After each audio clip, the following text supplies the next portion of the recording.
We're back with one of the most closely fought leagues in Europe. Yes, it's Le Championnat in France. And Andy, it's a ridiculous story, Montpellier winning the title. One thing I want to get from you is, and we were talking about this before, is what would some equivalents to Montpellier be in other leagues? You know, when we came up with, you know, maybe we'd be talking perhaps an Udinese or a Granada or something of that ilk. But what I want to get from you is, could this only have happened in France in terms of the top European leagues? A team like that winning the title? I think it could maybe have only happened this season in France even. I think you've got a point where the PSG project hasn't really taken hold. They have got a lot of good players, of course, but they're very, very bitty this season. And I think it would have been the worst slight on the French game if PSG had somehow managed to eke out that title, because it would have been through moments of individual quality rather than anything else. You know, Lille went to the Parc des Princes when it was full up and they played PSG off the pitch. Montpellier did the same. They had 60-65% possession. But, you know, it is an incredible achievement because this is a team that's got the 14th biggest budget out of 20 in Liga. If you look at Lyon, for example, who are underachieving, who finished 4th this season and won the Cup, they've got a budget that's 8 times the size of Montpellier. So it's absolutely extraordinary. But it's money in the bank from what they've done in bringing through youth players. And of course this is an important thing for lots of French clubs, of course. You know, even Rennes, Lyon, they bring through a lot of players. But the fact they've managed to do that because when they were taking root in the French First Division a couple of years ago, they wanted to mix those youth products with a couple of experienced players who've been around the block. They've kept that, and those players, even if they're not in the team anymore, the likes of Geoffroy Denis, Cyril Jeanchamp, they're around the squad, and the younger players have had the confidence to take it on, the likes of Giroud and Belhanda, and take their central role. Raf, that's all fine and good, but bottom line is last night, were it not for a man named John Utaka, he a former Portsmouth, and I think went to Saudi Arabia, he went all around the world. Were it not for his 2 goals, we'd be talking about Paris Saint-Germain and Carlo Ancelotti right now. Yeah.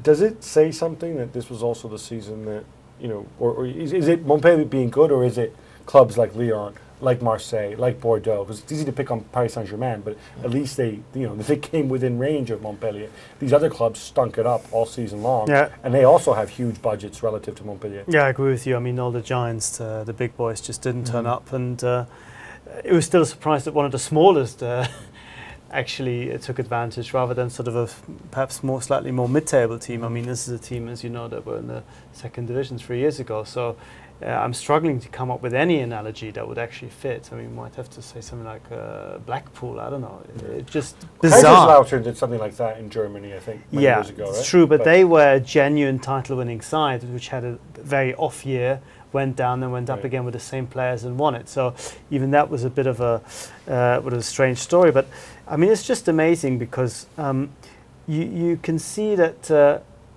the sort of the thing about football that you saw in a Champions League final over one game can actually, on very few occasions, be replicated over the whole season. That the underdog really has its day. But that kind of league in France is enough to sort of keep you interested for another 10, 20 years, because it's such an amazing story that can only happen, I think, as far as professional sports is concerned, in football. You cannot imagine basketball or you know, American football, this kind of stuff, the differences being level to the extent that a team like Montpellier can win. That's amazing. But there's quality there too. I mean, you can't just say they're the plucky underdog, even if it is an extraordinary story in budgetary terms. The quality really is there. They completed more dribbles than any other team in the league. They had more shots. They were the top scorers. So this all means something. You know, they haven't gone to tough it out. You're going all statistical on there, and of course, I think the obvious question going forward is, certainly 2 of the most talked about stars that they had, certainly not the only ones, Olivier Giroud and Younes Belhanda, they're not going to be there next season. Or will they stick around for Champions League football a la Eden Hazard at Lille? They could. Belhanda has said it would make no sense really for this to be the club that I came through the youth system with, and you know, me not play Champions League football for them. Giroud's perhaps a different story. We'll have to see about that because there are. He's a bit older. He's from Grenoble. That's right. He was a bit of a late developer. But Belander's only just moved really to that orthodox number 10 position. He was a defensive midfielder before that. He knows he's still learning the game, and he knows Girard, the coach, is the man who can teach him that because, of course, he was with the French national team before as assistant. Then he was under 21s coach. He is a great guy to bring young players through. A lot of people thought that Lille, it's sort of the curse of French football. Lille, they do well, they win the title, and then boom, they lose Yohan Cabaye, they lose Gervinho, they lose Moussa Sow, they lose Adil Rami, and yet they still had another very strong year in finishing third, and at times really pushing Paris Saint-Germain and Montpellier. Is this a testament to Rudy Garcia, or is it a well-run club, or is it Joe Cole? Well, I think it's both of those first two, okay. certainly. I think the third one, actually, Joe Cole had a very good first 2/3 of the season, but what his impact really did, again, it's not something entirely on the playing side. He raised the aspirations of the squad, and I think the relationship that he created with Eden Hazard was an extraordinary one. He increased his expectations, and really, you could say Lille were a lot weaker in a lot of ways. Physically, they were a bit short. They didn't close out some games they should have done. They conceded a lot of points in the last 5 minutes, whereas Montpellier won a lot of points in the last 5 minutes. But Hazard really carried the team for the last 3 months of the season. He scored 20 goals, he created another 15. He became that central figure, and he expected things to be expected of him. We surely don't expect Hazard to be back next season. No, he won't be. What worries me a little bit is, why is he going out there playing silly buggers? First he says, I'll be playing at Manchester next season, but not saying if it's going to be the blue half or the red half. Then at some point he said, oh no, I'll be playing in blue. And then now this last thing, this interest from Chelsea flatters me. Is this in line with his personality? Because I thought he was a pretty solid guy. Instead he seems like he's gone all loopy. This is a mark of extraordinary self-confidence, I think. He's just incredibly frank. I think the one deviation to that really is this change at the last minute, that he said he would announce where he was going, consistent with what he'd said all along, after the last game of the season. I think the fact that he has expected the sort of wages that someone who's the finished article would get, whereas potential suitors want to pay him the wages of someone who's a good player who could become a great player. And Chelsea have come out of left field and maybe be prepared to pay him what he really wants to get. I think that is the subtext that's lingering in the background. Now, Paris Saint-Germain, of course, so much hype with Qataris coming in. They spent a tremendous amount of money. Raf, they changed their manager in mid-season in what was really probably not a very well-constructed team. They got in a warrior of the light like Carlo Ancelotti, but ultimately they stumbled at the end. Are they going to be back stronger next season? Yeah, I mean, there is no suggestion that they shouldn't be. We've seen it many times before, a team that sort of gets pumped up and is almost like on steroids from one season to the next. It doesn't automatically then win the title straight away. It took Chelsea a year, it took Man City a couple of years, and I think PSG would have to fall in that similar category. I think in Ancelotti to have a guy who can manage that transition very well. I think he's almost a perfect manager. It's not a project in the sense of building everything from the grassroots level, but actually the other way around, sort of going from the top down. And I think that's what he's very good at from his experience at Milan and at Chelsea. And I think he will get it right eventually if they allow him to strengthen again. And the indications are that he will be. So I think that you have to, for me, unless they get it horribly wrong in the transfer market, for me, they're already now the huge favourites to win the next year. Andy, one of the keys that can often happen, one of the things that often happen, we've seen it with Manchester City, we've seen it with other clubs, is that there was a whole bunch of relatively high-priced players there before, in Erdink and Nene and whatever else. They brought in more. Now they're going to bring in still more guys. They could find themselves in a situation where they're stuck with all these players who make too much money that they can't loan them out to other teams and they can't sell them. Can Leonardo navigate that? I mean, what do you do with like a Diego Lugano at this stage? Are you really going to say, "Ooh, Lugano and Alex are my centre halves"? No, you presume that, they'll fit a Sacco in there, whatever. It's going to be difficult, right? Yeah, and he's been shown a certain degree of impatience, Lugano. I think that's a very good example of what's wrong. They've still got plenty of chaff that they can get rid of. But what I think is the problem for them is because the French League is a profile lower than the Premier League, Spain, Germany. They've got to really... And Italy.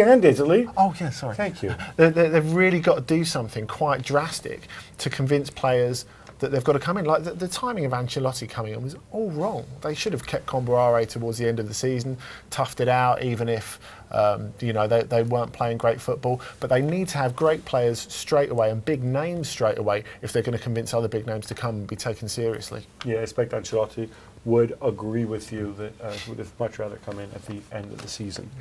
That wraps up France, but don't worry, we've got so much to get through. We've got we've got a bit of the old Italy and the old Bundesliga coming up in a bit. But first, España. Stay with us.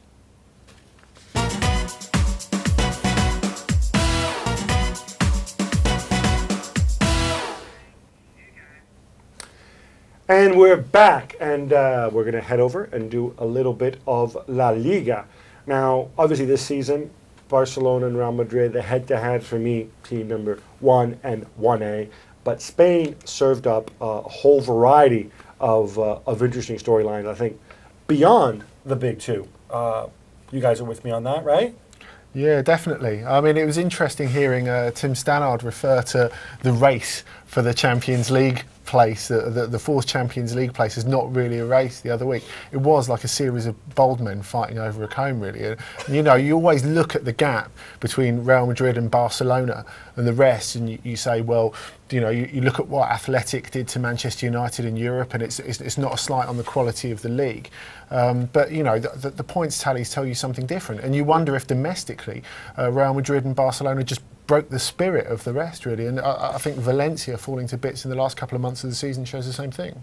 Raf, it's that age-old dilemma, right? So Real Madrid, they reach 100 points, and they break the record of points in the league, which was set many, many years ago. No, it wasn't. 2009-10 season by Barcelona, when they got 99. So when the record is broken twice in the last 3 years, your temptation is to say, look, the league is all rubbish except for these two teams. But then that's offset by the counter-argument, by the performance of these teams in the Europa League, Athletic Bilbao, Atletico Madrid, Valencia reaching the semi-final. Am I right when I say that actually these two are two of the greatest teams ever and far and away the two best teams in the world? I don't know if you can call the Real Madrid team one of the best teams ever yet, because they haven't done it consistently enough. I mean, they've now come back after 3 barren spells to win the title. They haven't done it in Europe yet. I think it's a long... Only 3 barren spells. We're talking about this team now, not the team from 3 years ago. No, but if you want to call them the best team of Europe after this season's Real Madrid. Well, you said best ever. Is this season's Real Madrid the best ever ever team? No. Or among the best ever teams? No. How can you historically evaluate something that's still current? I just don't see that. How is it still current? The season's over. But the team's still current. The team will be pretty much the same next season. Right, well, give or take a player. They might be looked upon as one of the best ever. We'll have to see. But it's very difficult because, as you said, you look at the Europa League and you think, wow, these teams are really fantastic. But then they can't consistently perform at that level and get beaten by the Almerias of the league. And it's strange because I think there is something quite intrinsic to Spanish teams and to the Spanish league, where people who are in the betting industry will tell you it's very difficult to predict some of these games because the teams very often don't reach their potential. You have really good teams like Bilbao, like Atletico Madrid, but then the other team scores first and they completely fall apart. I think there must be something in the psychology of these teams that they don't seem to be as predictable. They don't, as a league, collectively, sort of reach their potential the way that, for example, German and English teams do, where it's much more predictable. Usually, before the season, you say, okay, this is the third best team, and unless something goes horribly wrong, they'll finish as the third best team. And I think the Spanish league is a lot more prone to mood swings, below Real Madrid and Barcelona, of course. And possibly below Valencia as well, since I think most of us had them as the third best team, and they did duly finish third. you mentioned Bilbao there, and I think a lot of neutrals became suddenly big Marcelo Bielsa fans, and it struck me that the reason Bilbao are a mid-table team is that the way he plays is simply so taxing on the players that they can't play on that level. It's almost reminiscent shades of Arrigo Sacchi when they had this great team that couldn't win the league, except for the first season, of course. Do you think when we look at Bielsa, we kind of overrate him a little bit because it is such a great story, and ultimately the mark of a great manager should be somebody who can produce consistent results with a team? Yeah, I mean, it's hard not to love the football, and it's hard not to love the fact that he goes his own way, the press conference he gives, the fact that he's, his personality focuses on a neutral point. Ian Holloway also every time gives he great speaks. press conferences. But right? yeah, he's not spoken of. It's in the football as well. But as you say, I think it is being used to it as well. Because of course, if we go back to the start of the season, there is a bit of revisionism with Bielsa because we like to watch his teams when they're playing well so much that for the first 2 or 3 months of the season, the players who are all home based, of course, they thought, what's going on here? They didn't understand him. They didn't understand what he wanted in terms of his methods of working or anything like that. So I think it's unreasonable to expect them to get to the end of the season in the same physical condition that they were at the start of it. And I think maybe that's something, especially when they're in 2 cups still as well. So by that logic, that they should be much better next season. I think we all love the idea of Bielsa, but the reality of Bielsa and his teams isn't quite always that compelling. And that's the problem. Well, we're joined now by Tim Stannard, who of course blogs at La Liga Loca. Definitely worth bookmarking, in my opinion. Tim, thanks for joining us. Isn't it funny? We're not talking about Real Madrid and Barcelona. We're talking about Bielsa here. But I want to get your take on this quickly. The point that perhaps Andy made is that Bielsa suffered, or Atletico Bilbao suffered a bit this season because they were still getting used to Bielsa's methods, which suggests he might come good next season. Whereas my view is that perhaps this is kind of all there is, in the sense that his football is so taxing that they really can't play to a consistent level, and that's why they end up in mid-table. Who's right? Everyone's right. I think Atletico Bilbao, those methods would have worked had they just had a bigger squad.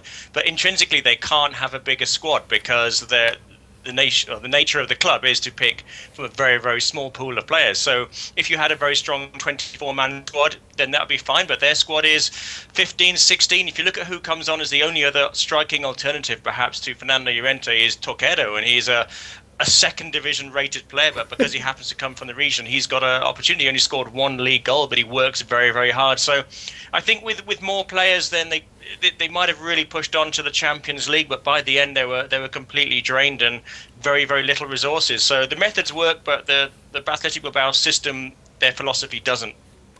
Now, I know you want to talk to us about Levante. It's been a tremendous story this season. I have my own love for Levante simply because of that wonderful YouTube clip. And when this is over, I urge everybody to go out there. The wonderful clip of Ballesteros going and handing Cristiano Ronaldo his rear end to him in a sprint. I don't know if you guys have seen this, Andy, Raf, but it is fantastic. Is it voodoo that Levante do so? Because it's got to be voodoo that, Ballesteros, who's about as big and heavy as a large refrigerator, can outrun Cristiano, right? He gets a little bit offended if you say that, because he actually says, you know what, I may be a bit old now, but I've never been a slow defender. So he's always had a bit of pace, he said, when he needs it over 20 or so meters. Last week for 4-4-2, you can keep a lookout on the interview for that. I spoke to Luis Garcia, who's the current Getafe manager, but he's also behind the Levante story, you could say. He left them last summer. And he said it's not just a one-off this year. It's been a 4-year process. The first year was stabilization in the second division when they nearly went bankrupt. So they had a fair amount of mental strength there. Then they went up. Then they had that remarkable season last year where they were dead and buried in January, and they went on to stay up. So this year is these players building on a team spirit, building on a very, very effective way of playing, and it's got them into 6th. They benefited certainly from Sevilla being a waste of space this year. Atletico maybe coming in at the end Villarreal being a disaster, Atletico Bilbao being caught up with Europa League. They've taken advantage of this, certainly 3 or 4 big teams out there, but they deserve their 6th spot because they were in the top 4 for pretty much all the campaign, and they deserve it. A very effective way of playing. A striker, Kone, who got them 16, 17 goals in the league, and defensively very strong and very well organised, and a fantastic team spirit that's been fighting for 4 years now. Tim, do you buy this? Because I kind of struggle to think that somebody 4 years ago says, oh yes, this will be my plan. Kone, who I think has scored, like 1 goal in the last 3 years before this season, he's going to go and he's going to score 16 goals 3 years from now. And see all these old guys, it's not just Ballesteros, like, oh, we're going to get all these old guys on the cheap and all these waifs and strays and we're going to make it all work and Valdo's not going to stink and all this stuff. Did this really happen? Well, they used a similar model to last year. Felipe Caicedo, who was on loan from Manchester City, again, he was a player who wanted to prove himself, and he scored some 14, 15, 16 goals, which kept them up. So you could say what they did with Kone, who's a player who's, as you said, just scored the 1 goal in 3 years, terrible in the injuries he suffered with Sevilla, and he was a fantastic talent, actually was fit for a whole year. Again, managed to get a collection of players who have beams, you could say, a collection of players who want to push on, and people like Kone who think they're who just needed a fresh start basically. So it's a model they've used over the past few years, and I have a feeling they'll use it again next year. Except everyone like Juan-Fran Ballesteros is going to be 1 year older. Tim, how do you see the season going forward? What are going to be the big moves, from the big clubs? Will Barcelona recover from the loss? I mean, you hear a lot of players now talking very with a lot of confidence, but perhaps almost suspiciously nice about the new man who's come in. What is your take? How is it shaping up? Well, Real Madrid and Barcelona, everything's very, very good in their world when things are going well. However, both are institutionally very shaky when things don't go well at all, when we're talking about on the presidential level. And there's a lot of trouble at the moment in the background being reported between Sandro Rossi and the new manager Tito Villanova and the falling out perhaps with Pep Guardiola. One of the reasons why he left was he just didn't really get on with Rossi. Laporta, the old president, has said what an absolute mess Rossi has made of the team. He's in local politics at the moment. He said, I won't rule out coming back and maybe taking on Rossi. There's reports that Pep Guardiola didn't back Tito Villanova as his number 2, that it was as big a surprise to him at the moment. This is a newspaper that's reported this, that Barcelona are challenging legally at the moment. There's doubts over whether Piqué will be staying on, whether Alves will be staying on. So it all depends how quickly Barcelona can recover, perhaps over the summer. And this extra 2 weeks of the season for the Copa del Rey is not really helping them. They need to have a quiet spell. So Real Madrid, I think, will maybe make a couple of additions to the squad, perhaps at right back. But Barcelona potentially could be in a little bit of hot water at the moment, and this famous end of a cycle that people write about might well be true. For Real Madrid, are you surprised that they didn't let Şahin go? Because he had a really good offer, and both he and Real Madrid said no to go to Bayern, which was interesting, I thought. No, I think Jose Mourinho has been very consistent about his approach to Şahin, saying he's a fantastic player. He's a long-term member of the squad. When Xabi Alonso retires or can't manage a whole 38-game season, he was being injured for a lot of it. He just couldn't get fit, basically. He couldn't get fit and get into the pace of the Primera. And Jose Mourinho has said if he has a full pre-season, he's going to be a very, very important player next season. He's not ready to write him off after, a fantastic player in theory. He just couldn't pick up the pace to get back in time for the Primera. And when he did play, he looked all right, but again, didn't quite have the speed, didn't quite have the precision. He needs a summer where he can get fit and come back. So I think that Real Madrid and Jose Mourinho have done the right thing there. All right, to compete this Barcelona-Real Madrid, before we get into the team that Andy really wants to talk about, which is Atletico Madrid, and of course Falcao. Messi and Ronaldo, we've been going through this all year. I think we all know my views and Mina's views on this. But Andy, did we learn anything new about the endless Messi v Ronaldo debate? Apart from the fact it's completely bogus. I think. Why is it bogus? Doesn't one necessarily have to be better than the other? Well, I don't think so. I think it will always be looked at that way because Messi is someone you can imagine playing well in any era. because of his size, because of his physical characteristics, because of the way he plays. Whereas Cristiano Ronaldo, people don't warm to him because he has this air of arrogance about him. One might say the sense of overdeveloped responsibility that someone like Arjen Robben, as we were talking about before, or maybe Diego going on to Atletico Madrid has. But also because he's a product of such intense physical training. You know, it's all about, you can see what's happened. It's like with the X Factor. People don't like to see the work that's gone in. They just like to see the magic on the night. And with Ronaldo, you can see that a little bit more. You can see he does 3,000 press-ups a day. He might have done 3,000 press-ups, but if I was a cynic, I might point out that Leo Messi probably did some training as well, maybe even those 10,000 quality hours, and certainly a lot of HGH when he was a kid. But Raf, do you buy this, or do you have a favourite out of? I have a huge favourite. For me, it's Messi all the time, simply because I think as a player, I would prefer playing with the guy who makes the complicated stuff look simple, rather making them to make the simpler stuff look complicated. The way that Ronaldo sometimes says, I don't like the showy side of it. I think it's a little bit YouTubey. You know, it's for people who don't necessarily understand football but want to see big stars. As a connoisseur, as a purist, I think Messi is a better choice. And there was an interesting, maybe Tim can tell us more about this, I think there was an interesting article in a Spanish newspaper before the Champions League semi-final between Bayern and Real Madrid, where they listed something like the 100 best Real Madrid players, and Ronaldo was very far down the list. I might not get the whole details right, but I think there was a sense that he's not really seen as a sort of a true great in a purist Real Madrid fashion. It's true to an extent. There is a certain element of those in the Bernabeu themselves will never really be a huge lover of Ronaldo and take him to their hearts like they do other players, like Higuain, for example. They'll certainly appreciate his goals, but it is this arrogance and this fact that he doesn't always carry himself as Real Madrid players should. If you talk about players like Zidane, and he had in the recent past, and even Casillas to an extent. So he's not going to win everyone over, but people can appreciate what he offers to the club. Of course, he was booed in the Bernabeu earlier this season because of his failures against Barcelona. But over the past 6 months, I think people have warmed to him much more in the stadium because he has been key. The hat-trick of Vicente Calderon against Atletico, the winning goal against Barcelona, and a very good Champions League campaign. So they're warming him to him slowly. There was always the reputation of him, unfair perhaps, with the flat track bully, but I think one of the things we have learned this season, he's now eradicated that. He really was a key part of Real Madrid winning this league title. He was the one who was there when the other players didn't perform and were down. He was the one who picked the side up and carried them in many games. Tim, thank you for that. We're going to have to leave it there because we have a few minutes left in this segment, but we will be talking Falcao, and Andy is so excited. He wants to hog all the time for himself. All he needed about Atletico Madrid was blind luck once again this season, and it'll be blind luck next season. That's a bit harsh.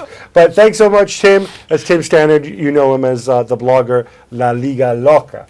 Andy, it's your time. Look, it's Radamel Falcao. It's a bit of a man crush going on there, is there? It definitely. I personally like the guy because when Falcao was injured and he was in Buenos Aires, of course, he decided to spend his time going to university to study journalism. He wanted to become one of us, which of course immediately endears him to me.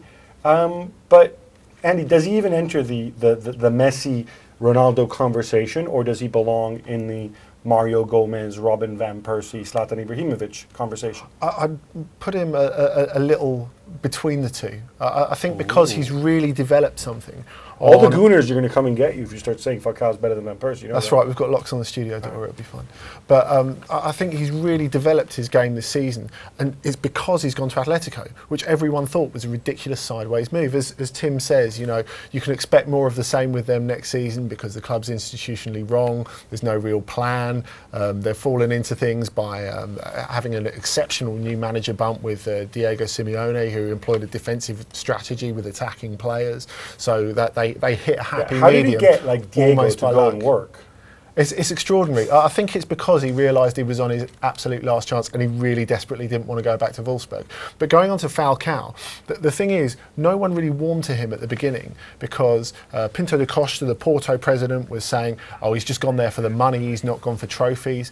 And the supporters were saying, well, he's not Kun Aguero. When he needs service, when nothing's happening, he can't drop and make stuff happen. But if you look at everything he's done, not just the goals he's scored, not just the fact he's made the Europa League his own again game, which, it's only the Europa League, but nevertheless it's a European trophy. It weighs 15 kilograms like the Champions League.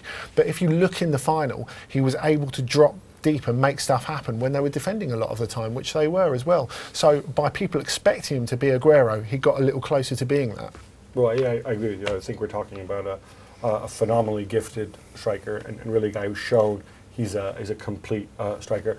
Raf, do you buy Andy's point? I'm thinking specifically about the point that because the Europa League weighs as much as the European Cup, it's worth about the same.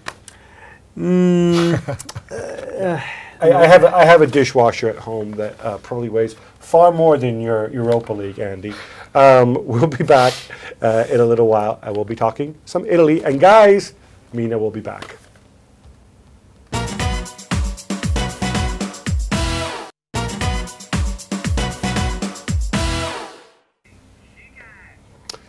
All right, we're back, and this is the part that we've all been waiting for. And if Mina were here, she'd tell you how excited she is, because we're going to be talking about Mina's favorite league, which is Serie, and most likely, I think it's an open secret by now, Mina's favorite team, Juventus, being crowned champions. And as we wait for Mina to come on, Andy, Antonio Conte, first year in charge, to go the whole season undefeated, and except for the Coppa Italia final, which they lost, nobody saw it coming, right? It's absolutely extraordinary. I mean, everyone thought they might come a bit closer. This might be their best shot. They've got rid of some of the dead weights off the wage bill.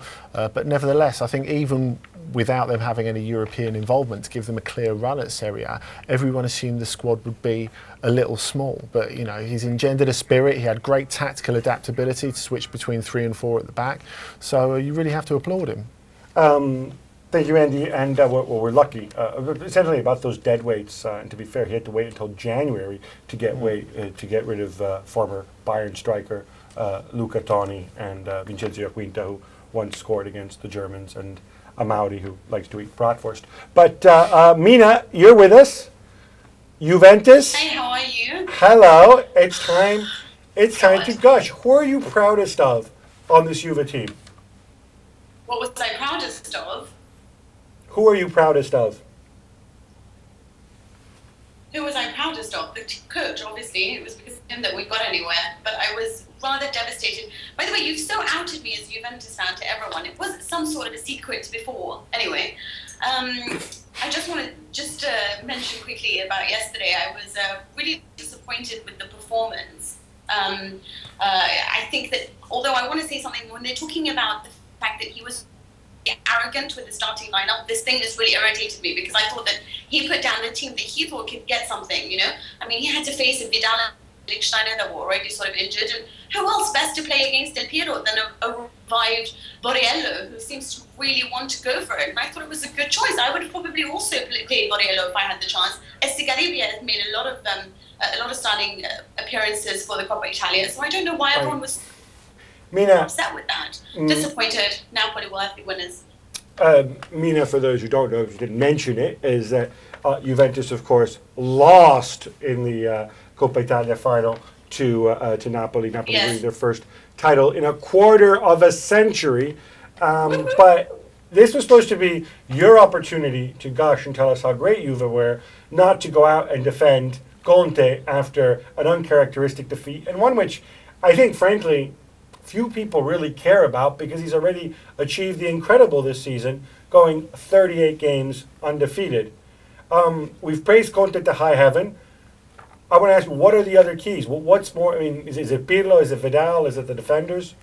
It's the midfield. It's obviously the midfield. It's Pirlo who's dictating everything. It's Claudio Marchi's ability to burst forward and find those spaces in attack, and it's mop up in defense, position himself forward. Most important, runs, and that's really been the key for Juve this season. It's mainly their midfield, and the fact that they've managed to shelter a defense that is really not that different to the one that shipped so many goals last, barring obviously the patches of Lichtsteiner. It's not such a fabulous team. 3 players that Barzagli was playing, Bonucci was there, so is Chiellini, but it's definitely Vidal's influence. His influence, and Pirlo made all the difference. So them alongside Conte are the reason for this. Mina, do you think this Juventus team can be trendsetters in the sense that they can get other clubs, whether they're big or small, to look at perhaps similar setups tactically, perhaps look away from sort of this obsession that some of the presidents or the big guys have with the big stars, and look a little bit more closer on formations, on tactics, on also personnel that can do specific jobs and can get you work collectively? I mean, they're the ultimate collective champion. And I don't think we have seen that kind of collective approach succeed at this level in Italy for quite a while, in my view. Well, what I was going to say is that this season you've seen that quite a lot. I mean, you've got, Montpellier, you've got Borussia, Dortmund, and now you've got Juventus, and it just goes somewhere. And more often than not, it's gonna succeed. But I don't know whether Juventus is really the only team that I can say, and I know Gab's going to laugh at me when I say this, but like, for example, there are a lot of small teams with the likes of Pioli's Bologna, amongst others, that play very well as a team unit.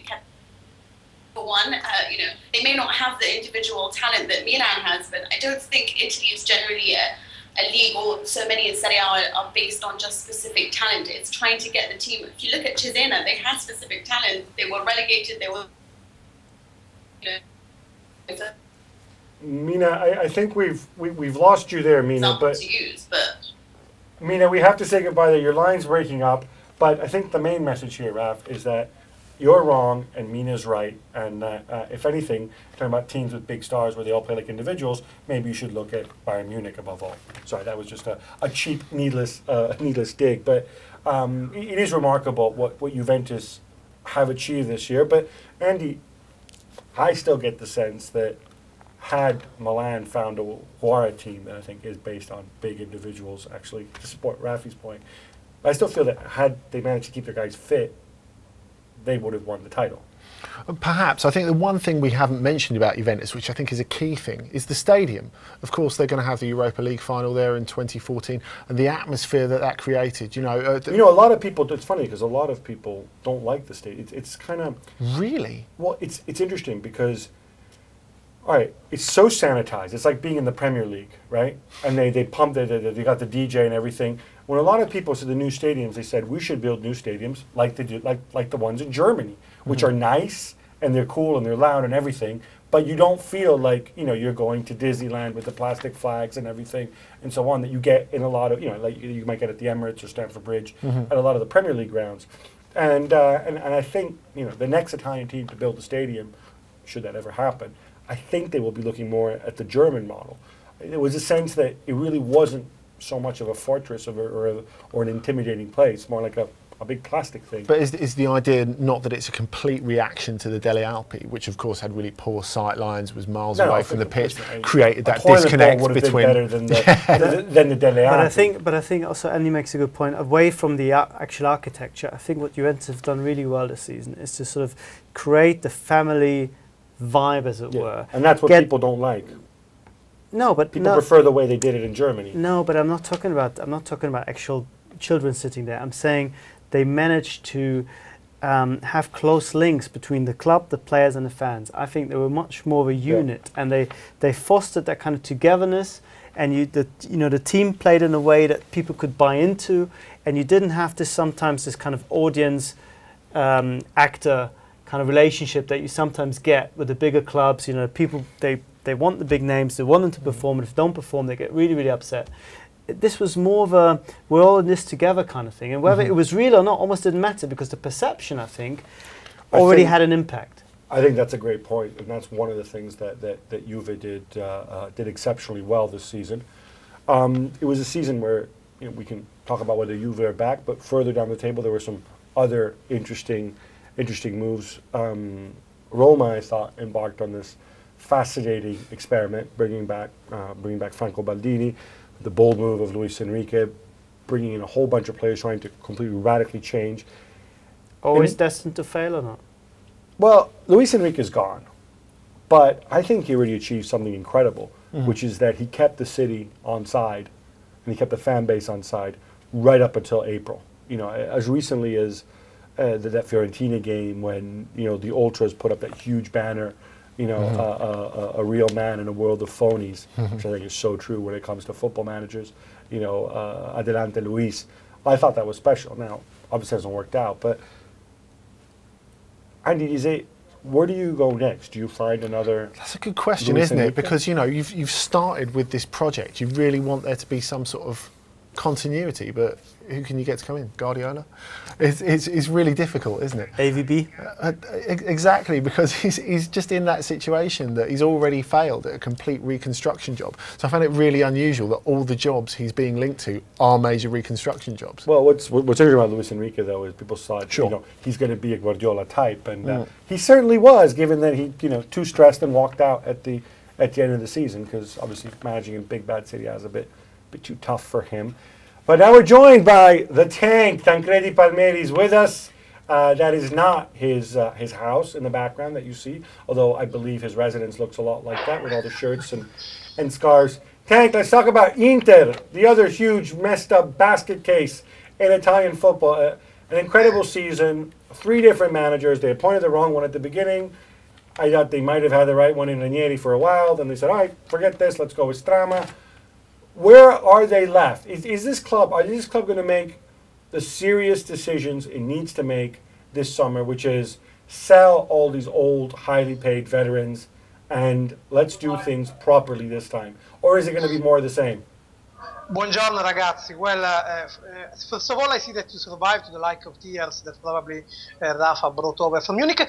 Secondly, I wanted to say, well, luckily there is something like Inter for journalists in Italy, for sport journalists. I believe that abroad they all invite all the basket of news that Inter is providing. The question that you were saying, Gabriele, will they take the decision that they delayed for at least a couple of seasons to take? Very difficult, very hard. Taking that decision would mean, first of all, replace people like Cambiasso, like Stankovic, for sure, like Kivu. The new manager, Stramaccioni, the one that is coming from the academy, is a very clever one. I think he could be also a good one. For sure, he's a clever guy. He understood that if he wanted to stay at the Inter, 3 things he had to achieve. Well, the third place to go to Champions League would be the necessary thing, but in case he wouldn't, that was very difficult. 3 things. I would say the good view from the senators of the changing room, 1 result that would give pride to the Inter president, Massimo Moratti, and also being sympathetic to all the journalists. He was extremely welcomed by all the journalists and always nice in the press conference. He achieved the 4-2 in the derby, and Massimo Moratti almost was happy with that, almost was satisfied with that. And always, he played with the senators, actually, and he was always coming out in press conference saying, basically saying that from that point, they had to start, from that experience, something like that. So for sure, I think that, it would be very strange if after this policy that also get for him the job, in this summer he would go to the president and say, okay, you know what, period, let's just stop this there, let's bring something new. So honestly, I don't think the decision will take. Still, Inter got some new prospect that, like Coutinho, that is coming back. Tancredi, stop. No more talking of Coutinho. No more talking of Inter. You've depressed us enough, and you've answered my question. Let's talk Milan here. Zlatan did not win the title this year after 8 consecutive wins. I haven't spoken to him, but if I did, I'm sure he would say, if everybody had stayed healthy this year, Zlatan would have been champion again. Quickly, is he right? If Milan hadn't had all these ridiculous injuries, would Zlatan have been champion again? Because it's all about Zlatan, of course. Yeah, of course. Well, partially is right, because of course missing in the most important part of the season Thiago Silva, and longly along the season Boateng, that in my opinion is the one that is really changing the energy, the dynamics of the tactics of Allegri, that of course will change a lot. Still, we don't have to forget that few match days to the end, Milan had 4 points, was 4 points ahead Juventus, and having a better calendar. So their destiny was in their hands, and they wasted that. So in spite of all the injuries they would have, if at least they would have at least good tactics or a good managing, my opinion, anyway, they would have been champion. So Zlatan is not satisfied because of that medical situation and because of that manager situation. We know already that he had these complaints, that he told his agent talk with AC Milan just to be reassured about the future. Well, I would like to see what are the next steps of Zlatan after what happened today, because this afternoon Roberto Mancini, Manchester City manager, was not only spotted in Milan, was not only spotted in the center of Milan, was spotted inside the headquarters of AC Milan. For what are my informations, the meeting was not, at least this first one, about Zlatan Ibrahimovic, but was about the possibility of Manchester City overtaking whatever bid Milan would receive for Thiago Silva. Now, if Zlatan Ibrahimovic knows that even Thiago Silva could leave Milan, honestly, for what we all know about the Swedish, I don't think he will just stay there holding the flag of AC Milan. Tancredi, I think that you may be right. I think the reality is Zlatan Ibrahimovic makes so much money and his stock is where it is that I can't see any team in the world, with a possible exception of Real Madrid, actually making a move for Zlatan. It was, of course, just say it's an old fixation. We got to move on to Napoli, because they didn't finish in the Champions League this year. But ultimately, you have to say the project has been fantastic. They win the Coppa Italia. Ezequiel Lavezzi is going to go. Can De Laurentiis build a team that can challenge for the title now immediately next year, considering that Napoli have money, considering that their finances, unlike Milan and Inter, are actually in very good shape?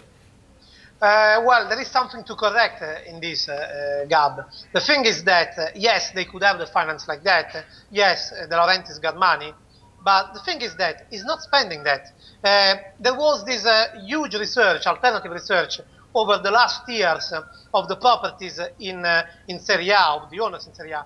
Well, Napoli, in the last year, so President De Laurentiis, is the one that made the most profit from everyone else. More than everyone, more than Udinese, even more than Udinese, had a net something like 25 million euros De Laurentiis. The wages that he is paying to the so-called free tenors or free musketeers in Napoli, that are Lavezzi, Cavani and Hamsik, they are ridiculous for a top club. They are barely 2 million euros that we know at that level it's completely nothing, almost not even 2 million euros. That's because these guys are leaving, not because they don't believe anymore in the Napoli project. The thing is that, yes, Napoli could challenge Milan, Juventus, maybe Inter, but if one of these three will leave, and apparently Lavezzi should be almost for sure the first one to leave, or for Inter or for Paris Saint-Germain, honestly, it is very difficult to bring in someone that is already ready to do what Lavezzi was doing. So if De Laurentiis wants really to challenge, now something that policy has to change. Let's just 10 seconds. Let's remember that if Ashley Cole would have saved that goal over the line, that 4-1 in the first leg, probably wouldn't have had Chelsea winning Champions League this year. Tancredi, thank you so much for that, and we'll be back with you at some point, no doubt. Thank you, Tancredi. It's been a pleasure. Guys, I actually disagree with Tancredi on the Lavezzi point. I mean, and Napoli in general. De Laurentiis has managed to build a team that's profitable already. Lavezzi at some point will become too big for his britches, and you sell him on, and they've shown that they can bring in better players. Is he going to become worth any more, is the question you've got to ask. And if PSG are in the market, the answer is probably no. So this is probably the ideal time to sell him, especially as they're not going to be going back into the Champions League. Not that they're budgeting for that yet, but nevertheless, this is probably the moment to do it. Yeah, I mean, Lavezzi, Hamsik and Cavani are sort of bigger than the sum of their parts. I mean, they work so well together. I don't think Lavezzi in itself is such a huge loss. I think you can find players who can do a similar job for less money. Cavani, for me, is the main one. I mean, you know, this kind of guy, you know, where do you find a guy like that? I think the plan from Napoli is to swap Cavani for Mario Gomez, actually. Bayern would do exactly. that. One of the other big stories, toward the on a slightly less pleasant side, one big story, obviously, we saw Delio Rossi go and lose his cool with Adam Lage and attack him. We've got the picture here behind him. He's not that kind of coach, was repeated, believe it or not, many times over and over again. On a very how could he be? How could he be that kind of coach? Well, exactly. That's basically my point. But one other story in Serie A is just the number of people who've really defined the last decade who are going to be moving on. We're talking Alessandro Del Piero, Antonio Di Natale, Pippo Inzaghi, Marco Di Vaio, Alessandro Nesta, Rino Gattuso, Clarence Seedorf, probably, Ivan Cordoba, definitely, Gianluca Zambrotta, probably, and Kaka Kaladze, who actually wants to go into politics in the Georgian parliament. But Zanetti will play another decade, surely. I think it's safe to say, given that Javier Zanetti is he's part bionic man, part Highlander, he's going to be around. But he doesn't have to worry about his hair moving, does he? So. No question. But it will feel very, very different, won't it, Andy? It will, and going back to Milan, like we were talking about before, I think Tank touched on it, that it's going to be a huge challenge for Allegri if he gets to go into next season, because not only he's been really questioned by the way they've fallen short in Europe, and that's why I think Tancredi was saying you can't call Allegri, you can't say Allegri's done a great job yet because they've done nothing in Europe. Now again, there was them nearly going out, them nearly blowing that 4-goal lead against Arsenal. I spoke to Urbi Emanuelson after that game, and he said, "Oh yeah, when we were 3-0 down in the second half, we were really scared. We thought they were going to score again." And you think, this is really coming out of the Milan camp, and now they're losing those experienced players. Where's the character going to come from? It's a huge rebuild. Plus no Van Bommel. Plus no Van Bommel. Van Bommel's another one who's leaving. Van Bommel actually crying in his final press conference. I might point out there that they also came very close to beating Barcelona, on incidents with that bizarro penalty. But hey, so maybe it's not all bad. And that was without Thiago Silva. But I think it's a good point, because I think a team like Milan needs to have the 1 or 2 players that are always there. They're in control. They're sort of the backbone of the side, not just the Zlatans. Come on, Raf. When they had the same guys who were always there for a year, for 20 years, Maldini, Ambrosini, those guys, you said, look, they're all old, they need to change. I never said that. Now they've all, now they need more of those guys? No, it's not about the age. I think it's about the structure inside a team. It's about maintaining the identity of the club. Guys that they're the Milan guys. And where are they now? We have to leave it there, but I think you'll find their names are Nocerino, Boateng, Abbiati, Abate. I could go on and on. Ignore the haters, ignore the negativity, Milan fans. We'll be back.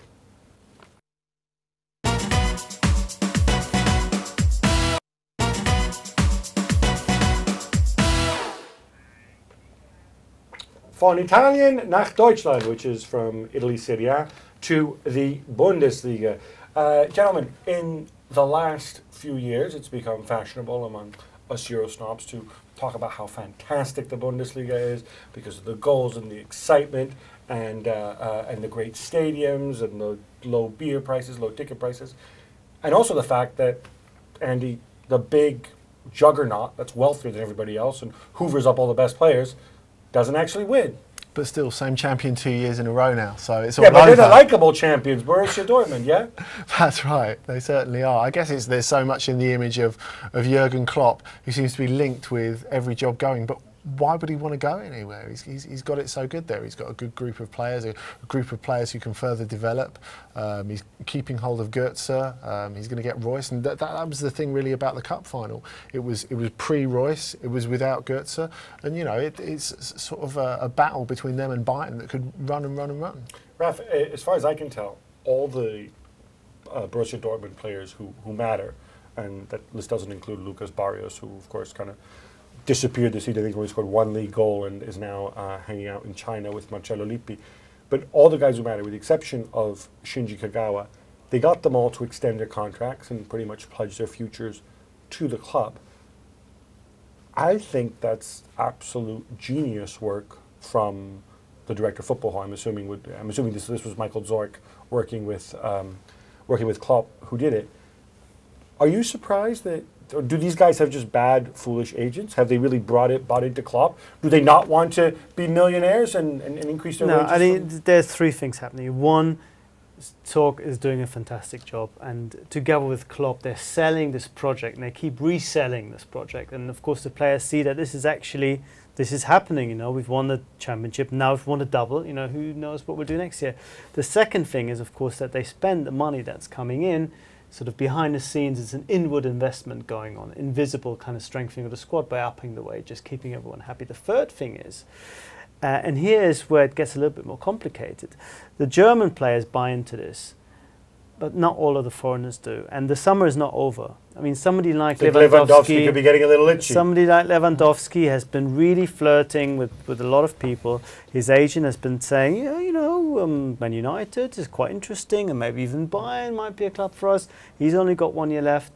Piszczek, if he has a fantastic Euros, and he could really be one of the outstanding right backs of the competition, he'll have more suitors. So it's not over yet. So far, so good. But they still face, another, 2.5 months until the end of August before they're really safe? Yeah. Well, there you go. We're joined by James Thorogood from Bundesliga.com. And James, Rafi saying that, hey, Borussia Dortmund, they're not quite out of the woods yet. A bit of Schadenfreude, perhaps, also sprach das Bayern-Fan. But I want to ask you, though, Borussia Dortmund's 81 points this season, which is a new record. We've seen a league record in Spain. We've seen a new league record in the Bundesliga. Earlier, Raf was telling us how there wasn't this huge gap in the Bundesliga that was in Spain, and yet still Borussia Dortmund run away with it. In your opinion, is there a huge gap, or is it just the case again that Borussia were just so much better and they really had to work for those 81 points? I mean, they certainly had to work for them. But for me, the clear difference between Dortmund and Bayern was that in the big match between the two teams, Dortmund were the team that showed up both times. Bayern really struggled, and they had their number tactically, Dortmund. And so for me, that really was what made the difference this season. Is there a gap between the quality of both teams? Not really. And if Bayern strengthen in the summer, they are more than capable of making a title push next season and really testing Dortmund as to whether they are the power. James, I'm sorry, but I have to cut in there. I completely disagree with your analysis, because the real gap was not apparent in those two games. Those were 2-1-0 games. It could have easily been 0-0 games, 1-1 games, 2-1 games. The gap was in the games that Dortmund won against the lesser teams, where Dortmund's collective commitment, their attitude and their tactics was superior than Bayern's individualistic approach. Yeah. They were the better team. They weren't necessarily better in the head-to-head games, although the results would bear out your analysis. And that's where Bayern's biggest problem is, and that's why they're so puzzled and not sure how to take this Dortmund complex on, because they understand here's a side that doesn't quite have the same quality of players, but they're already much better than us as a team on a day-to-day basis. Maybe just have a better manager. James, what do you say? Absolutely, that's the point. I completely agree with you. And the fact is, you said it before, Raf, Dortmund are a well-oiled team. And I agree with you that the difference really was made in the smaller matches. But in the matches between Bayern and Dortmund, I just thought Dortmund had Bayern's number tactically. And I thought that really, I think, maybe played with the mind and the mental strength of Bayern Munich throughout the season. And we saw that in the second head-to-head game, that Bayern really, concentration levels-wise, dropped every now and again. And that, for me, was the difference, that Dortmund, despite what happened off the field, despite all the problems with the players they let go last summer and all of that, they came through, they came out stronger. Whereas Bayern, anything that happened off the field just seemed to unnerve them that little bit. And Dortmund, for me, really held their nerve throughout the season, constantly shifted the pressure on Bayern. And that, for me, swung it in Dortmund's favour this year. And here's the interesting question. Can they do it and still play in Europe after the winter break, unlike the first two seasons before, which has clearly helped their style, because the physical style we saw in the beginning of both seasons couldn't quite deal with the Wednesday, Saturday, Tuesday rhythm. And that will be the big task for them, because it won't be just good enough to be good in the league. Now everyone expects them to bring that kind of performance and those results onto the European stage. Well, lots. Sorry, James. We have to move it on from Borussia Dortmund to another Borussia, because obviously Borussia Dortmund, lots of challenges and question marks ahead for them. But we really want to get you on Borussia Mönchengladbach, because this season some great football. Lucien Favre, maybe going back to some of the form he showed at sometime in his early stages at Hertha Berlin. But now Marco Reus is gone. Hermann could turn into a Reus. What do you expect from him next season? And will this team be plundered further in the summer? I certainly think they'll be investing money over the summer in replacing the big players they're losing in Dante, Neustädter and Royce. Whether they'll be able to find really true replacements for them is a great question. Granit Xhaka has obviously already come in, and he is a great signing from FC Basel. For me, I'm not so sure Gladbach can reach the same heights as they did this season. I think they'll still be in the top half of the table and certainly pushing for a European place. Top four, I'm not so sure. I think there are some other teams that if they strengthen over the summer and can invest in their squads, I'm thinking of a Stuttgart, a Wolfsburg, teams like that could potentially make a top four push. And for me, Gladbach will drop off a little bit, but the fact is, as long as they can hold on to Lucien Favre, they've got a great manager in him. He's been the manager of the season in many people's eyes. Gladbach, obviously, the surprise of the season. They are playing some great football, and I think that will still continue next season. And the interesting thing about him is that next season will almost be seen as a kind of audition for the Bayern job. Because if he can do the same thing, or even get anywhere near, maybe the last 16 in the Champions League, or reaching Europe again with this team, rebuilding, then I think there is only one logical candidate after Heinke's departure. Don't you love the imperialism coming out of Munich? It's fantastic.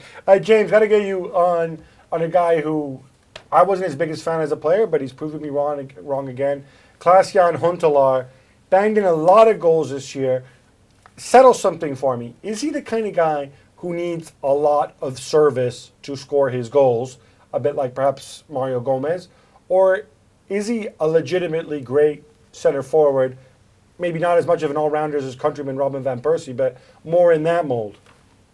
I think it's a difficult one. Yeah, you can draw the parallels with Gomez, but I think he's slightly less dependent on service than Gomez is. I think he can create for himself, and unlike Gomez, you don't often see Gomez shoot from outside the box. Klaas-Jan Huntelaar, every now and again, if he's got his back to goal and needs to turn and take the shot, he's willing to do that as well. And he's certainly both of them have been in fantastic form. I would say Huntelaar is slightly less dependent on the service, though. When you've got Robben and Ribéry either side of you, it's for Gomez, it's almost difficult not just to rely on those two guys. Whereas Klaas-Jan Huntelaar with Schalke has to create more for himself every now and again. And we saw in big games, especially in the Europa League, he really did make the goals for himself. And that is what set him apart from Mario Gomez this season. And so I think he was definitely the deserved winner of the top goal scorer award. James Thurgood from Bundesliga.com, thanks so much for joining us. And we're going to be moving on and do a bit of Holland and a bit of Portuguese next. But stay tuned.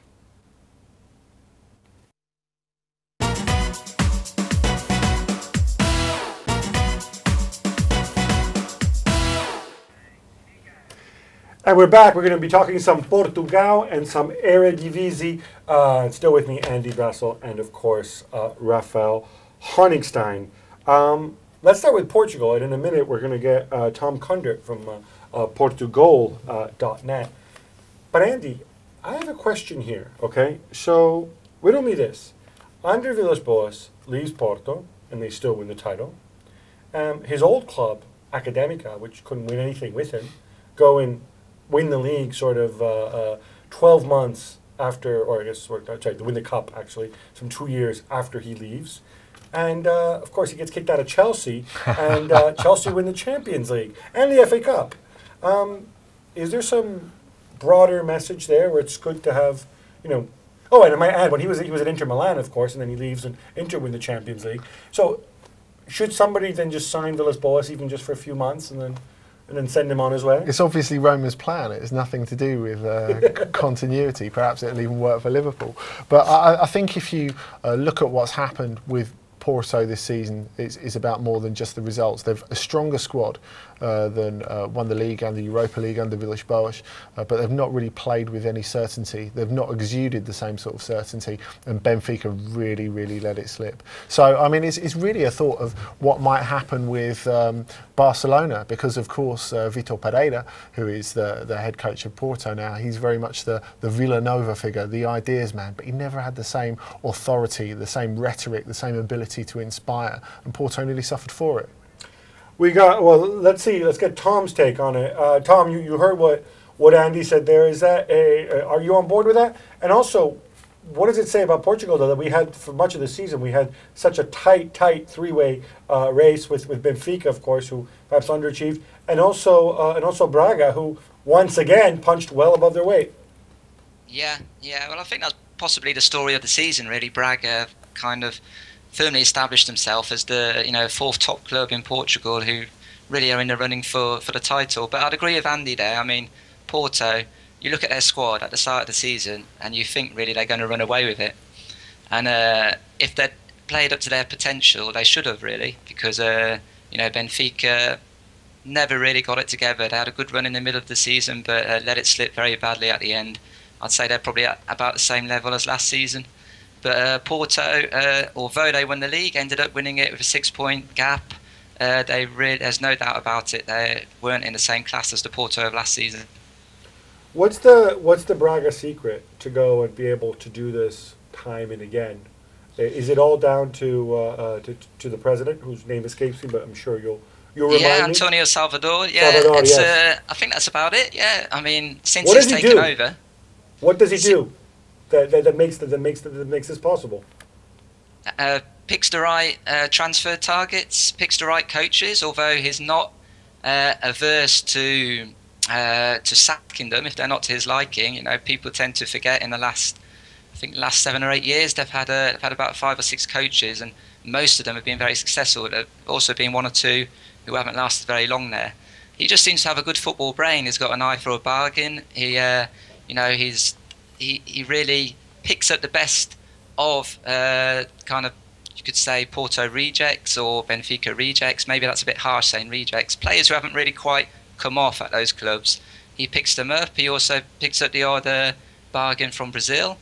And it's kind of also a little bit of a cycle of success, because now a very talented player in Portugal who hasn't got the chance maybe of going to the big three, they want to go to Braga, and Braga is on the top of their list because they know they're going to get European football. They know they're going to be in contention for titles, and so it's kind of a question of success, building success.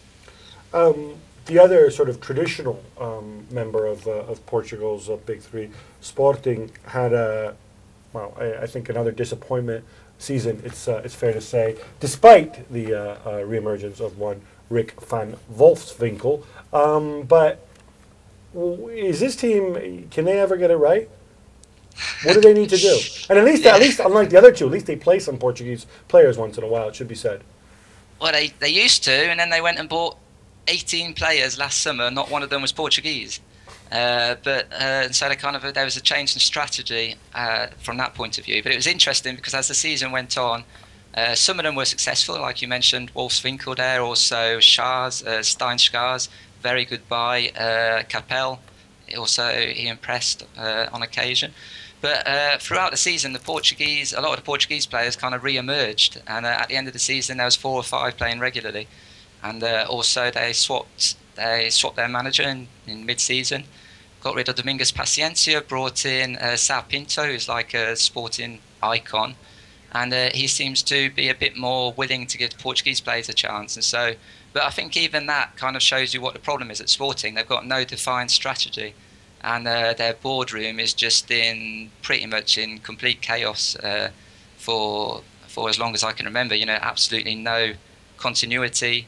And it seemed like last season with this new president and a big injection of capital and buying big, which Sporting haven't done for years, it seemed like they were really kind of making a statement. They want to get to Porto and Benfica's level, but all went a bit wrong, all went a bit pear-shaped, and now after yesterday's result especially, what had looked at times like a promising season ends up as another pretty disastrous one.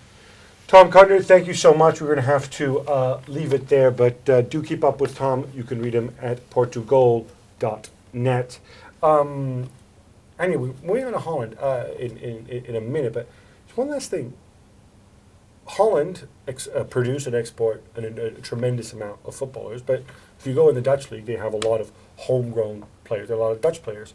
Portugal, bizarrely, produce an industrial quantity of players, send them all abroad, and replace them all with foreign players. It seems somewhat counterintuitive. Well, I think it's something to do with a close historical and trade relationship with Brazil, because third-party ownership is probably the biggest in Europe in Portugal, and of course that's a very Brazilian thing as well.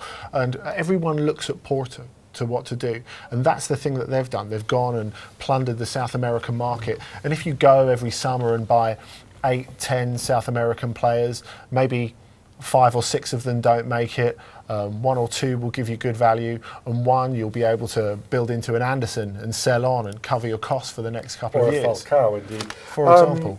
Moving on to Holland. This is Ajax's second consecutive title. Frank de Boer in charge. Raf, I'm kind of shocked by this when you look at what he's had to overcome. Now, once again, he's had injuries to his strikers this season. Of course, in the summer, he lost Martin Stecklenburg. He's had this bizarre row between Van Gaal and Johan Cruyff. I certainly didn't expect this to him. Frank de Boer, and I said, I thought he's a kind of a placeholder, but he certainly proved me wrong. Did he prove you wrong as well? Yeah, I mean, you're right. I mean, it was a very, very difficult setup, and you could have perhaps expected 1 or 2 of the big boys to come in and use a weakness to their advantage. But I think overall, for me, they're still the best functioning squad. And, this is only the second time that they've managed to win consecutive titles since the golden generation stopped playing. That's how long it's been taking to almost get back to the Ajax of old. But I think it's actually the 3rd title since the golden generation. Yeah, but it's not a consecutive one. They've only done it once. I think it's also the 3rd title, if you think about it. Oh, in total, yeah, absolutely. And that is really, I think, for me, almost like a, the Empire Strikes Back scenario, because, you had a couple of seasons now where the provinces sort of came to the fore, and you've had some really unusual teams and smallish teams winning titles, the Twente's, the Alkmaars, etc. But now Ajax, I think, have got their stuff together, despite all the boardroom troubles. I think they've got a fantastic coaching staff. You look at all the names who are involved there. You don't like them? Oh, well, I'm just wondering, we talk about... You don't like Bergkamp? What? I mean, I've never been coached by Dennis Bergkamp. Yeah, I'm sure it can't. I'm sure it can't hurt. I'm sure it can't hurt. But again, we talked about what Juventus have done, and we talked about a little bit what Dortmund are doing, and of course Ajax have a very different style of football. But I think, as a whole, as a club, they've been able to have the same thing. There's been lots of issues for lots of clubs. PSV in turmoil. Twente had to change manager. Ajax had stability. And sometimes, stability comes together with quality. That is just that 10% more. That's enough to win a title. Yes. Is it stability when they've had? Because actually, what's amazed me is the number of injuries they've had. Yeah, no, you're right. You're right. But the uncertainty of the boardroom, having to play De Jong up front. You're right. Trying and finishing. Having Van der Wiel basically make it clear that he's leaving for Tongan all season long. But that's exactly my point. I would suggest to you that these things didn't matter because the basic setup was so strong that it doesn't matter what happens if Van Gaal is fighting with Cruyff or if Van der Wiel wants to go, because the team worked every time as a unit, and they were able to replace and they were able to deal with these injuries because the basic setup was much better than anyone else. Do you buy this about the basic setup? Because I look at some of these, except for the defense, I see a bunch of very ordinary players. Maybe Anita, Eriksson, of course, although he's very talented, but not exactly the finished article yet, nor really athletic. Well, I think they've stumbled. Credit needs to go to De Boer. They've really stumbled on the correct solution with De Boer. I suppose like Chelsea did with Mourinho in an entirely different way back when. But I think the thing is with De Boer, he's someone who really embodies the philosophy of Ajax, and that's really important. When you consider there's this dialogue in the Netherlands at the moment that the national team's moving away from that with Van Marwijk, who's more of a pragmatist who goes with 2 defensive midfielders. But if we're talking about coaches, we also have to reevaluate Ronald Koeman, because he was someone who was seen as a total failure after what happened at Valencia, then at AZ. He wasn't particularly liked at Benfica as well, and they were losing 18 months ago. They were losing 10-0 to PSV. Now they've finished above them in the Champions League, having sold PSV their best player or their best young player in Giorgio Wijnaldum. It's an extraordinary story. Ajax, of course, finishing the season with 14 consecutive victories, which I find absolutely mind-blowing. Can they continue it next season, given that they're likely to lose, certainly, I think, Van der Wiel and Vertonghen. But there'll be more to come. But we're going to be back in a little while, where we'll be talking some Euro 2012. Stay with us.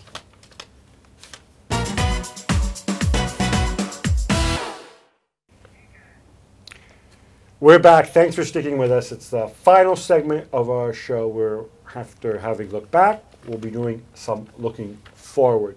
Gentlemen, European Championships, Poland and Ukraine this summer. Spain have won 2 in a row. Anybody want to stick their neck out and say they're going to make it 3, thereby making history? No. I'll stick my neck out and say the Germans will win it. I'm not convinced by the Germans. I think there's a reliance on a couple of key experienced players. And I think if you go back to the friendly, and admittedly it is only a friendly, at the end of February between Germany and France, they struggled a bit without Schweinsteiger and Lahm. And you wonder how much of it, because they've got this prodigious production line that everyone's talking about so much at the moment, how many of those players are actually tested at the top level. Andy, but that was the friendly that nobody wanted to play, and I would suggest that the French team with Blanc were under more pressure to come with a good performance, rather than the Germans who've just come off the back of a win against Brazil and Holland, and there was a sense that, you know, we are fine. Well, it doesn't really matter. We know what we're doing. Whereas I think for France, still, since Blanc has taken over, for me, it's almost like every game is a kind of a verdict, a kind of a an exercise improving the image that they lost in 2010. And you know, they had a point to prove, whereas Germany didn't. I don't think you can really read that much into this game. And can you read that much into friendlies full stop, I suppose? Because of course, when France come to the Euros, everyone's talking about this 18-match unbeaten run. In a lot of those games, they've really struggled. For example, the ones that have counted, like the one against Bosnia at the Stade de France, they managed to almost bomb their own way out of qualification. All they really before the playoff, when they could have ended up in it. Yeah, but France are an interesting team, because you look at the players and you think, you know, player by player, why shouldn't they win the Euros? Well, who has a better squad than France? Yeah, well, exactly. But as a team, seriously, as a team, they don't work. Right. Well, you know, explaining verdicts, but who has a more talented squad than France at the Euros? I was thinking about this, and I'd say Spain, but top to bottom, I don't know that anybody else does. Yeah, it's all about how they perform under pressure. And I think the most important thing about the Euro is, because it's such a short tournament, it's got to be about the current nick you're in. There's not a lot of time to get form together. And I think that central defensive partnership that they've relied on so heavy, that Laurent Blanc has hung so much on between Mexes and Rami, neither of those are in good nick at the moment, and I think that's a big problem for them. Now, a lot of people are on the Dutch bandwagon. I'm not, because I don't like little teeny tiny center halves, and also, you know, I think people like Robin and Van Persie, I don't want to jinx anybody, but you know, they're about due a breakdown once again. But am I wrong in thinking that I think Holland are our third favorites with the bookies, and to me that's a sell all the way. Am I wrong on that, Raf? Well, I think there's two things to consider. A, it's the group, which is a big problem, I think, not just for Holland but also for Germany, because we've seen it in the past. You know, you get out of this group, if you make it alive, you carry injuries, you carry suspensions, and in that kind of game, in that kind of tournament, that more than often than not is not a good thing to have a really tough group. And of course they did it exactly that way in 2008, but then couldn't quite get themselves together in the knockout game against Russia. And I think a similar thing could happen again. They have the toughest group. Yes, they might go through, but you look at the back four, it's not really inspiring at all. And I think there is still this disconnect between this wonderful attacking array of talent that they have and the very ordinary guys at the back. And in the middle, you've got these controllers, as they call them. They're more sort of as just holding midfielders, trying to get the ball as quickly as possible to the front guys again. And they still look a little bit like the broken team that we saw at the World Cup. So I don't think they're big favourites for me this time. Yeah, you down on Holland as well? Well, I think Raf's got a really good point in that group is going to take a lot out of you physically, because Denmark are hard to break down. They're very good in qualifying as well. Portugal always have trouble with them. And, Portugal have really improved since Paulo Bento's taken over from the really miserable football they were playing under Carlos Queiroz as well. So whoever comes out of that, the two teams that come out of that group are going to be at a disadvantage. Well, let's talk Portugal for a minute. Obviously, on paper, they're not favoured to come out of the group, but we seem to have this obsession with saying that Ronaldo and Messi can't be among the greatest ever because they haven't won major competitions. I'm wondering, is this the one where Portugal make it to the quarterfinals and then that guy just takes over? Well, it might be Ronaldo's moment, because talking of how things have improved under Paulo Bento, he scored 2 goals in 2 years under Queiroz. One was against North Korea and the other was a penalty in a friendly against Finland. So he's due. Where he scored 7 in 9 under Bento. And he looks happier, he feels the most important player in the team, and rather than obsessing about having to get this proper central striker that they don't produce because of this self-perpetuating myth of wingers and wingers and wingers coming out of the sporting academy, they thought, fair enough, we haven't got number 9, it's all about Ronaldo, he wants to be on the left, we'll put him there and stick Elder Postiga in the middle, even though no one rates him. I'm also wondering whether somebody like Nani, who I think is a fantastic player, and maybe this year's slowed by injuries, if he could be the kind of guy who's just kind of getting back and peaking at the right time. You guys both gave short shrift to Spain. No, I don't give short shrift to Spain. They're still, for me, they're second favourites. I just think the Germans have a little bit more this time. What's wrong with Spain? Try to answer the question without mentioning Germany. There is not much wrong with Spain. I just think that it'll be a lot harder for these guys to maintain the level. I think this is very vague and a very sort of banal trivial point, but it is actually, I think, a good one still, because it's hard. It's hard when you're already the world champions. It's hard you're already European champions. Nothing else is good enough. And you come off the back of a horrendously difficult season for all these big guys, because they were killing each other in the league. One on the Barcelona side, one on the Real Madrid side.